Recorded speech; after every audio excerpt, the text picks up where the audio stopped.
Independent ডিজিটালে স্বাগতম। আপনাদের সঙ্গে আমি আছি সুপ্রিয় শিকদার। আমরা এখন কথা বলবো ভারতের নির্বাচন নিয়ে। আপনারা জানেন যে ভারতের নির্বাচনের ভোট গ্রহণ শেষ হয়ে গিয়েছে 1 জুন। আজ চলছে ফল গণনা। গণনারও প্রায় 5 ঘন্টা শেষ। আমাদের সঙ্গে আছে সেলিম খান, ইন্ডিপেন্ডেন্ট ডিজিটালের নির্বাহী সম্পাদক। সেলিম খান, ফলাফলের সবশেষ কি তথ্য আছে আপনার কাছে? আর নরেন্দ্র মোদী কি আবার সরকার গঠন করতে যাচ্ছে? প্রথম কথা হচ্ছে যে সর্বশেষ 5 ঘন্টায় আপনি জানেন যে ভারতে প্রায় 97 কোটি ভোটার, এবং তার মধ্যে এবার ভোট দিয়েছেন 64 কোটি প্লাস ভোটার। এর মধ্যে এই পর্যন্ত গত 5 ঘন্টায় 1/3 বলা হচ্ছে যে 1/3 ভোট গণনা শেষ হয়েছে। ফলে এখনও প্রায় 40 কোটির মতো ভোট বা তার কিছু কম বেশি ভোট গণনা বাকি আছে।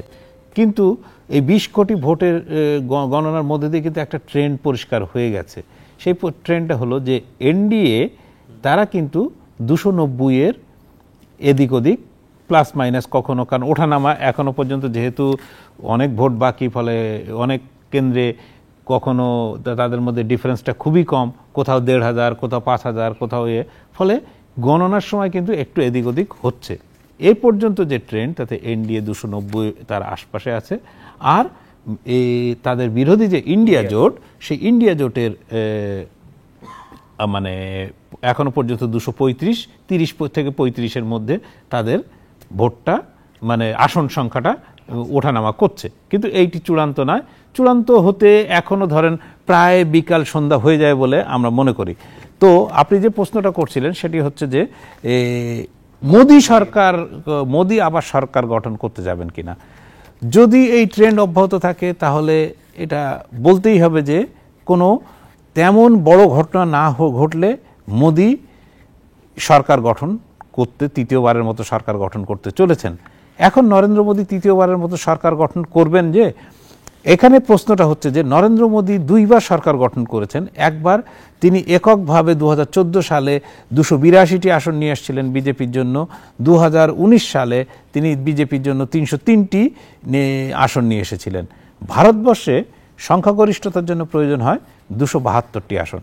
ফলে নরেন্দ্র মোদী জোট সরকারের প্রধানমন্ত্রী হলেও তাকে কিন্তু কোনো দলের উপর নির্ভর করতে হয়নি।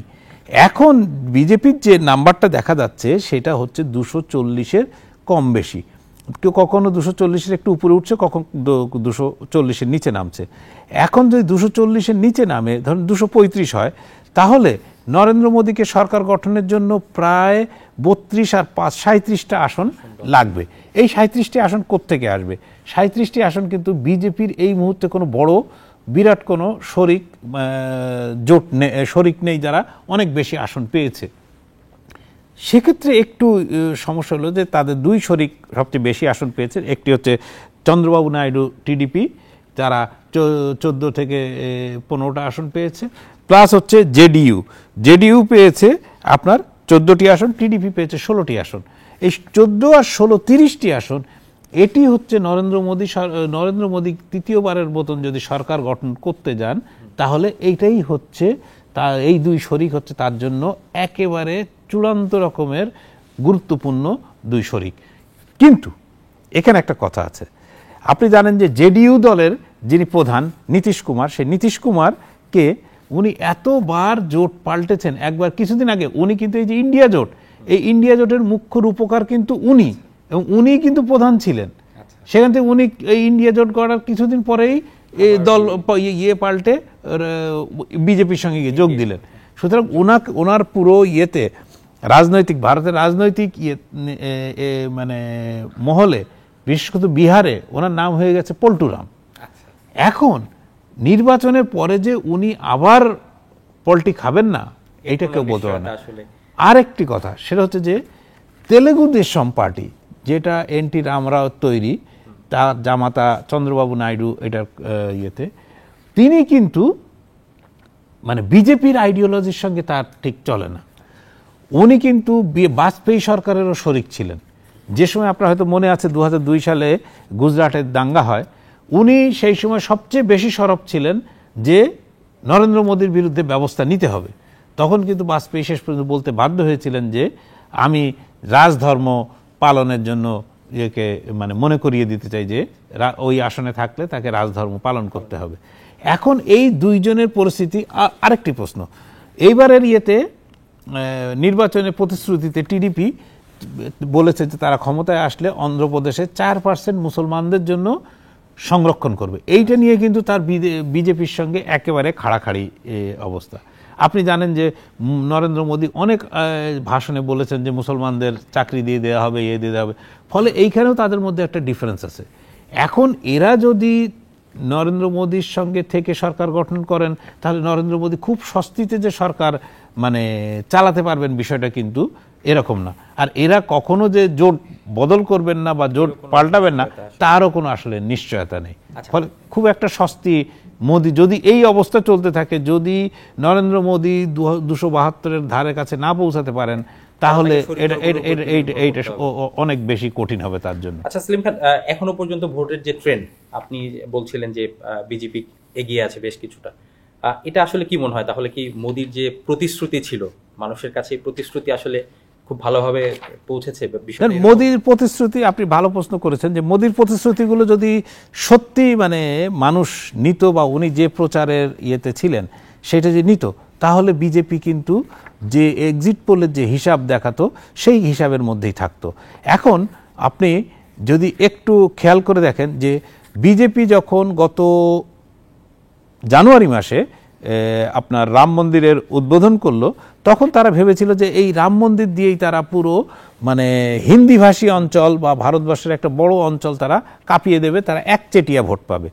কিন্তু এই মানে রাম মন্দির বা হিন্দু মুসলমান সম্পর্ক বা এইগুলো আসলে দেখা গেল যে আসলে ভোটের বাজারে, প্রচারের সময় দেখা গেছে যে ভোটের বাজারে এইগুলো আসলে তেমন কোনো গুরুত্ব নেই।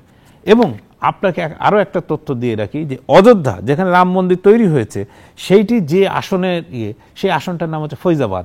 সেই ফৈজাবাদ কেন্দ্রে এখন পর্যন্ত কিন্তু সমাজবাদী পার্টির প্রার্থী এগিয়ে আছেন, সেখানে কিন্তু বিজেপি প্রার্থী পিছিয়ে আছেন।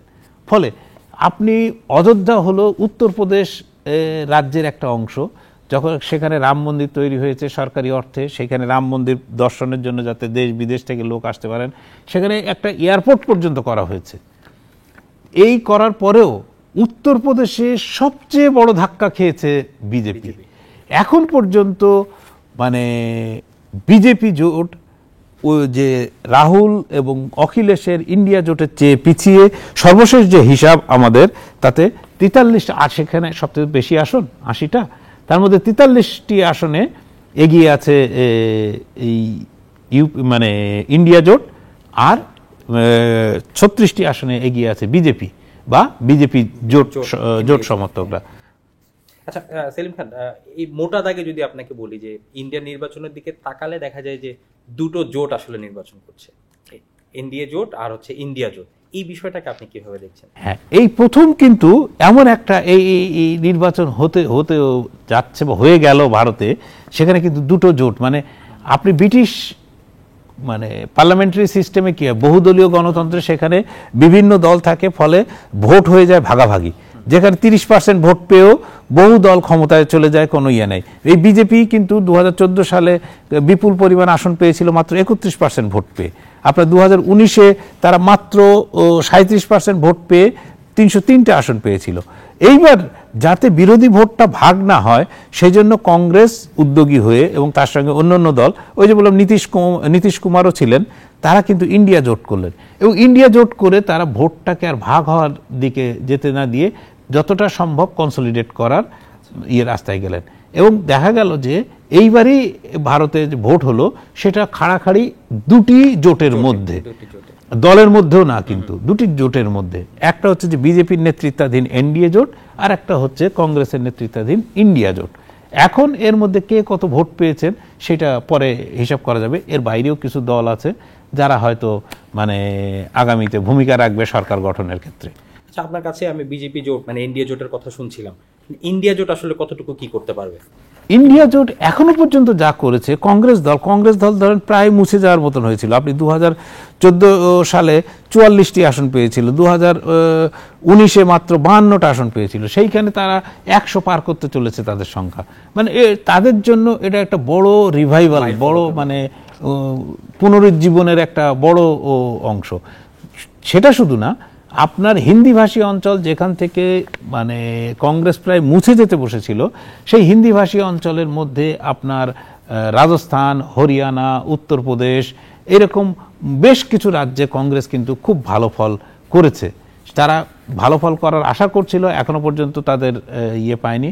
বিহারে এখনো পর্যন্ত গণনা শেষ হয়নি, কিন্তু বিহারে তাদের একটা ভালো ফলাফলের আশা ছিল। এখনো পর্যন্ত যে রেজাল্ট, তাতে মানে অখিলেশ রাহুলের সমীকরণটা উত্তরপ্রদেশে যেভাবে কাজ করেছে, তেজস্বী রাহুলের সমীকরণটা বিহারে এখনো পর্যন্ত যে গণনা হয়েছে সেভাবে কাজ করেনি। 2 নম্বর হচ্ছে কর্ণাটকে যে পরিমাণ আসন যেভাবে কংগ্রেস লড়াই করছিল, কংগ্রেস এখনো পর্যন্ত সেই পরিমাণ আসন মানে পায়নি, তবে গতবারের তুলনায় অনেক ভালো করেছে।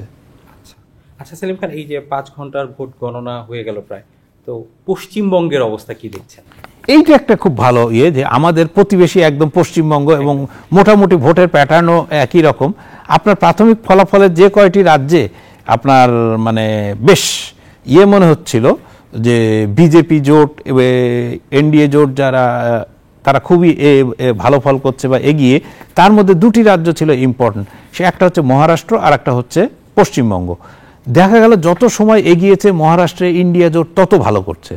এখনো পর্যন্ত মহারাষ্ট্রে 48টা আসনের মধ্যে 30টার বেশি আসনে ইন্ডিয়া জোট এগিয়ে, যেটি কিন্তু মানে প্রাথমিকভাবে ছিল একেবারেই মানে ইন্ডিয়া জোট মনে হচ্ছিল 7-8টা আসনের বেশি পাবে না।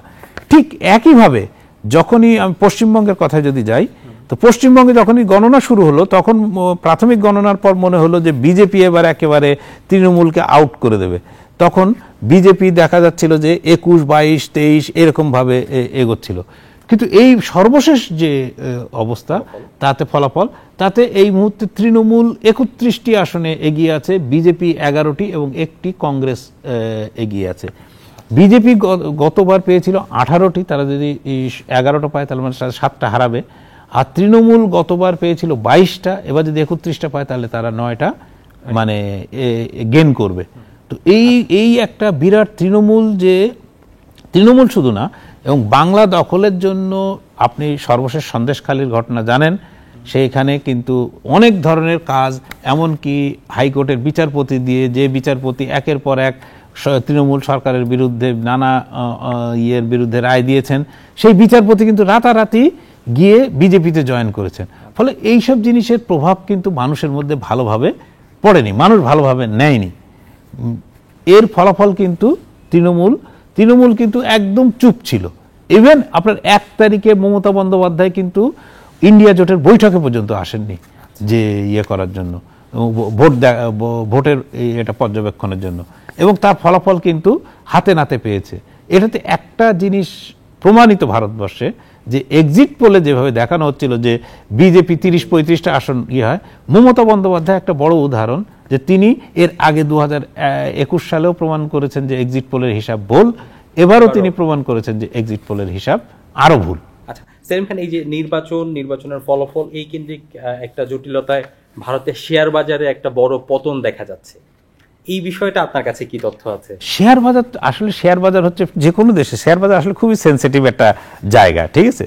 এই শেয়ার বাজার আপনার এক্সিট পোল আপনার কত 1 তারিখে হলো, মানে শনিবারের পর রোববার গেল, সোমবার বাজার খোলার সঙ্গে সঙ্গে কিন্তু বাজার বেশ ধাই করে উঠে যাচ্ছিল, ঠিক আছে? কারণ হচ্ছে এক্সিট পোলের হিসাব, যে বিজেপি ল্যান্ডস্লাইড ভিক্টরি নিয়ে চলে আসছে ক্ষমতায়।